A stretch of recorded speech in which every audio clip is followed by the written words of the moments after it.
Hello everybody, my name is Fraser Waldron. I hope you're doing well. In this video, I want to talk about personal training, specifically getting the body that you want, so being able to maintain that over a long period of time. I've noticed that in my travels, working in gyms all across the globe at this point, that there's key foundational pieces of information that clients are missing that personal trainers aren't telling them. I keep seeing this over and over and over again. So I want to just kind of lay down the key frameworks that will help you get the body that you want and maintain that over a long period of time. It's worked consistently for me and also consistently for the clients that I've trained.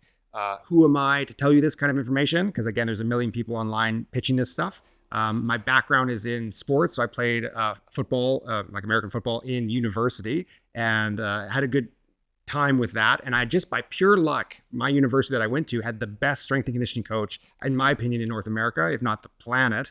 And his name is Derek Hansen. I'll put his link to his socials, for example, in the video description. But he's like the GOAT. He's the guy. So for 4 or 5 years, I had access to essentially the best trainer in the world, or one of them. And I got access to his periodization, his planning, how he structured everything. And as a student, as an athlete, you know? And so I took his information, have just extrapolated that with good success when I'm coaching my athletes. I coach American football wherever I live. So I've done lots of coaching over almost 20 years of coaching now into strength and conditioning, speed work, sprint coaching. I love sprinting, as well as taking on the occasional client on the generic personal training journey. Let's say, hey, I want to look good for my wedding. Hey, I want to look good over a long period of time, etc. And the one consistent thing that I'm keep hearing or not hearing is just like the overall framework of how to approach this question in the first place. So that's sort of my background. I hope that kind of qualifies me a little bit. Again, don't trust what I say, trust but verify, maybe that's a better way to frame it. But I think my information is pretty solid in the literature and just in the general sense. So the first thing I want to talk about is the framework by which the body has adaptations. And then the second piece is an outcome-based first strategy. So the first piece is adaptation. So if you go to the gym, or let's say if you go to the gym and let's say you want to grow your bicep, if you go and grab a 1 pound weight or a very light weight and you just move that up and down, the body will probably not have an adaptation, because that if you wanted to get hypertrophy, like the biggest muscle possible, like a bodybuilder's muscle, it's not going to necessarily get you there, because the stimulus that you're giving to the body is not going to generate the adaptation. So the best way to think of the human body when you're at the gym or when you're trying to sculpt the body that you want or get to a certain level of fitness is that you have to customize the adaptation to your outcome. It's outcome-based thinking. So you want to say, what outcome do I want? Do I want a certain physique, a certain level of fitness? I want my VO2 max to be higher. I want to sprint faster.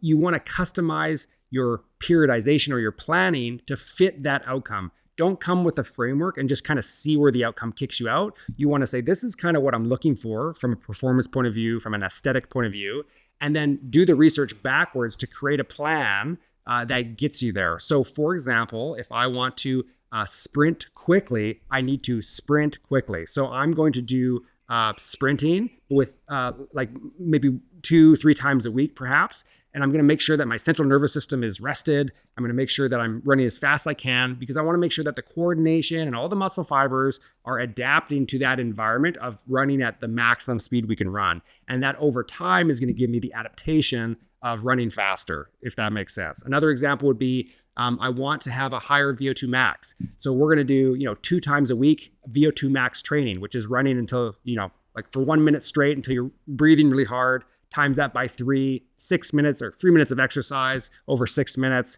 You'll be on your hands and knees. And I know that over, course of a few months, that your body will go, oh, we're running really hard. We don't have enough, our VO2 max is too low. Let's increase the red blood cells. Let's increase our ability to pull oxygen from the air and put it into the system. So that's an example where you want to know where the adaptation is. So sometimes I see people in the gym for like 4 hours at a time, which is not a bad thing per se, but it's just crazy volume. Maybe they're training for something specifically, but oftentimes I just see people doing exercise kind of randomly. And when I ask them about it, or maybe they've got personal trainers in the past and I've said, hey, why are you doing this plan? It doesn't really make sense to where they want to go. It's just like a buffet of random exercises, and they can't usually tell me what the adaptation they're looking for. So for example, as something maybe you wouldn't want to do. So sometimes I go to CrossFit. Now I like CrossFit exercises. It's good. Everything's fine. But sometimes I see like the workout of the day is just super busy, packed with activity. And let's say like the exercise rotation is like squats, like 3 sets of as many as you can do to failure. And then I'm over exaggerating here, but you get the idea. And the next one is like deadlifts. And then it's maybe Romanian deadlifts. And then maybe like another, front squats. So like the total volume is just a massive amount of like lower body, leg work, let's say. That's depending on what you're looking for.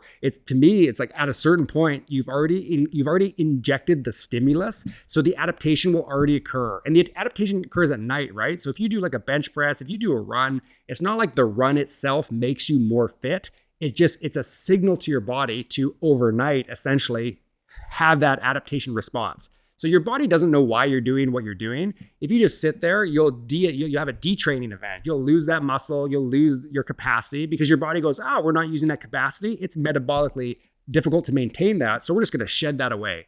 Or if I run every day, the body doesn't know why I'm running, but it goes, stimulus, you're running every day. Time to like increase the ability to do that essentially. So you want to make sure that your training is getting the adaptation that you want. So in the case of, for example, the CrossFit I just mentioned, if you're doing crazy volume, after about 10 minutes of doing all those exercises, you've already got the maximum stimulus. Everything past that is essentially, in my opinion, kind of a waste of time. Your body will already adjust to the stimulus. Doing crazy volume just wears out your joints. So I'm like, you've already done the workout in the first 1/3 of an hour, let's say. And then everything else is just extra where you're just increasing injury risk for really no adaptative gain. So when you're doing an exercise, for example, like you're like, I want to lose weight. I want to, have a caloric burn.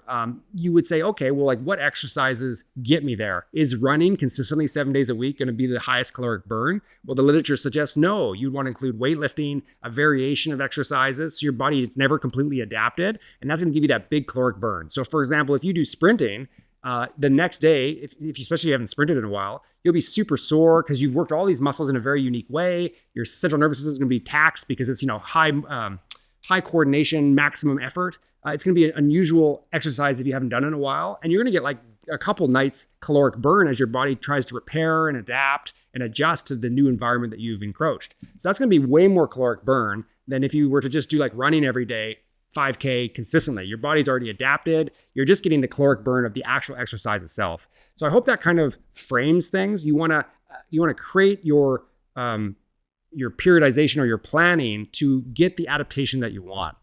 The second thing too is when it comes to getting the perfect body, usually like for girls, for example, like that's weight loss. For guys, it's weight gain sometimes, mass gain, etc. The biggest factor is actually never the gym itself. And I'll give you an example of this personally. The most influential factor is by far, without a doubt, sleep and the food. So again, not just talking in a general sense, you can do the best workouts ever 7 days a week, which again would be probably too much, but you could have a nice periodization plan. You could have a nice structure to your routine physically. But if your sleep is poor, you're not going to get the ideal adaptation because when you're sleeping, that's where the adaptations occur, right? Like the muscle growth, the hypertrophy, the strength and power gains, the VO2 max, all of that occurs at night when you're resting and rejuvenating your system. So, the majority anyway. So if your sleep is poor, every workout is like, not to put a percentage on it, but it's cut in half essentially, right? Let's say. So, you do that bench press, you think you're going to get that adaptation over a period of time, but you're sleeping poorly every night, then you're going to be in trouble. And there's a good example of this. I had a friend of mine, she's an Olympian. I think she's gone to the Olympics 3 times. For winter sports, and she was a sprinter at the university I was at. And when I met her, maybe like 7 or 8 years ago, we were having a drink or whatever, and she had just gotten enough funding to switch from working all the time to being able to train all the time, full time, because she had got enough sponsorships, which is good. So I was happy for her. And she had said that within a few months, because she was able to sleep a lot more, her performance hit all-time bests. And she was maybe 28, 29 at the time, which for a sprinting athlete, that's unusual, especially for girls, to achieve all personal bests on these different metrics. But she, I think accurately, described it as the only different variable was just that she was getting long, good sleep. And that was able to get better adaptations because instead of going to work and then training, and she was able to rest all day, wake up naturally, no alarm clock, and then go train. So everything remained the same. She just got an extra 2 hours of sleep and her performance increased. So again, this applies to the body as well. If you just want that ideal physical form, good rest is going to take you there. The second piece is good nutrition. If your nutrition is lacking, you'll never get there. You can maintain a slim figure with just nutrition and sleeping, for sure. So make sure your diet is on point, and there's a million ways to pursue that. But if your diet and sleep are not on point, then there's essentially you can be physically fit, but you're not going to have the aesthetic that you want necessarily. I have a good example of this myself. I had 2 back surgeries. I had a back issue. I broke my back essentially. Had 2 back surgeries. Was essentially crippled for months. Like I couldn't walk for more than 30 minutes. I would kind of shuffle around. I was legitimately disabled. I could do some swim work. Like I could go in the pool and kind of float around. But essentially my ability to burn calories through exercise was very, very limited. I was essentially immobile and disabled. I planned my day 30 days at a time. And actually a little blow up mattress that I bring with me so that if I was in the mall or something or shopping center, if I hit that 30 minutes and I kind of had like that really bad sciatica pain down my leg, I would literally lay down like with a blow up mattress wherever I was. Could be in a public place. It's crazy. I also did that at work. I'd stand for my shifts were 12 hours because I was a police officer. And so I'd stand for 12 hours and every 45 minutes I'd lay down because I could stand for longer than I could walk. And so at my desk, I had a mattress. So I'd literally be laying down like handgun, like the whole thing was ridiculous. Because I was stuck in the office in plain clothes, not in the uniform. Anyway, so that was my situation. As you can imagine, I didn't change my sleep, but I didn't change my diet either. So I started to get bigger. I was a larger person, let's say, than I am in my current form. And I realized that was not ideal because if I was larger, there'd be more weight on my lower back and my chance of successful healing would decrease. So in that context, I became draconian. I'm very strict on my food. So I switched my diet to be like really rigid, no processed sugar, like I was calorie counting, which I don't recommend necessarily, but in this case is extreme. So I would kind of like measure everything out. My diet was perfect. And I used Stoic discipline to implement that, which is to say that it was meaningful to do that to me because I was like, I've gamified it. Like, I'm serving the greater good by increasing my chance of healing by being really strict on the diet. So that's how I was able to do that.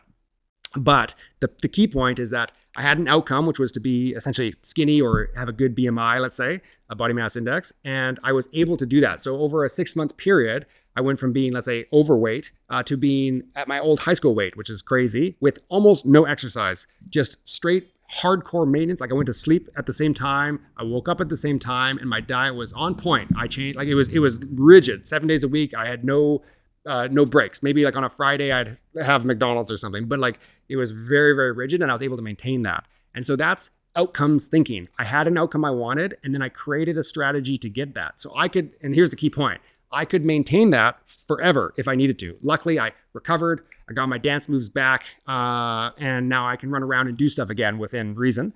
So I'm full function. Everything's fine. But when I'm talking to my clients or just friends who ask me for advice, often I hear, especially for girls, they like ride the diet. I want to lose 5 kilos. I want to lose 10 pounds or whatever, 7 pounds. And then I want to like, just get there quick. And I need 1 month to do it because there's a wedding or there's like some sort of event. And I'm like, that's the wrong way to think about it. The correct way to think about it is, can you create you have an outcome that you want, like a certain aesthetic, certain lifestyle capability. Let's say for me, it's like, I want to be able to run a kilometer and not die, or if a car is coming, I want to be able to jump out of the way quick. Or, if I got to, fight in line for the last piece of pizza, like I want to be robust enough to, get to the front or whatever, fight my sister for like the last, piece of pie or whatever. So I have a certain goal in mind, and then I structure my sleeping, eating, and workout structure to fit the goal. But it has to be structured in a way that I can do that forever, or else there's essentially no point. Unless I'm training for something very specific. Like if I'm a bodybuilder, you want to set your structure to get you to that outcome of looking really good at that 2-week interval or whatever, and then you can come back to baseline. But if you're just like me, like you just want to maintain, you want to be generically fit, you want to have a couple abs when you're at the beach, like that kind of thing, you want to have a structure that gets you to it. So for example, if I'm overweight, and using me as an example, I'm overweight, I want to be, let's say, more lean, or I want to have a certain aesthetic, I'm just going to start to customize. I'm going to pull the levers to see if I can pull myself down to that ideal body frame. And I'm going to kind of test that out. How many times out a week can I eat at a restaurant? How much processed sugar am I eating? Is my sleep good? I'm going to routine that. I'm going to be a little bit more strict on that. I want to wake up without the alarm clock, for example. My food, it's going to be on point. My training, I'm going to make sure that I'm doing enough variety to get a caloric burn that's going to help me get to that level. And then once I achieve that level, I'm just going to maintain that for life. That's the key bit. There's not a seesawing diet. The framework that I've implemented will keep me at that baseline for the rest of my life. And that's the key bit. If you don't have that built into your planning, i.e. the diet is a lifestyle for the rest of your life, then it's not going to work. I would just say as a fact, because as soon as you go off that, you're either going to get, you're going to lose that aesthetic, or you're going to move away from your goal. And how could you not? If your sleep changes, if your food intake changes, if your the way you're working out, the velocity or the volume changes, then obviously you're going to get a different result. So for me, I'm super consistent, like year over year, day over day. I rarely go out. I rarely eat bad processed food. And that to me is worth it, because I'm pretty vain. I want to look good. It's worth it more to me than to go to a restaurant 7 days a week. But that's the cost. And when I talk to my clients, or I talk to people that I'm just helping in general, girlfriends, past friends, lady friends, guy friends, it doesn't matter, dogs, cats. If there's this mindset where they can get down to a level and then they'll just stay there magically. But that's just not really ever, it never works like that. You have to be able to get there and then maintain. So you have to go, I'm willing to maintain this lifestyle to maintain this aesthetic. And if you're not willing to do that, then it's essentially, you're going to be on that high, low hamster wheel for the rest of your life. So that's it. You stimulus the body, you get an adaptation. So make sure the stimulus you're giving is linked to the adaptation you want. If you want to run marathons, you should do exercises that help you run marathons. If you want to be a bodybuilder, you should do exercises that give you the adaptation of hypertrophy or muscle growth. That's the first bit. So don't do a random plan. Go, what do I want from an adaptation point of view? And then find the right stimulus to get there, because your body just reacts. It doesn't know why you're doing it. It's not going to form the way you want. You got to pick the right stimulus to get the adaptation. That's a good way to think about things. And the second piece is that if you want a certain aesthetic or a certain body type, you must find yourself, you can get there quick in a month. Just starve yourself, you'll lose weight. But if you want to maintain that over a very long period of time, it's a lifestyle that you have to be willing to maintain for a very long period of time. And then you just tweak and adjust it, which doesn't mean you can't go on vacation for 2 weeks. But when you're done, you come back to that baseline. And with that, I've had a lot of success, although it takes longer and you have to manage that your whole life. But again, it's diet and sleep are like, I'm over exaggerating, like 99% of it. And I'm a perfect example. I was able to maintain my high school physique with no muscle, but low BMI, or healthy BMI, let's say, with literally no exercise. I could float in the pool, but I just, I kind of do this for like 20 minutes. It wasn't enough to keep me there. And I could walk for 30. So with the absolute baseline low metabolic, I essentially, I did the lowest amount of exercise possible, but with good sleep and good diet, being really ruthless with that, I was able to maintain the physique that I wanted for the moment. It made sense. So yeah, that's it. I'll leave it there. I hope you have a great day. I'll do some more videos on this as well. I hope that was useful. And I apologize for sweating. I'm in Bali, and that's just how it is. So that's why I'm wearing a dark shirt. Can't see it.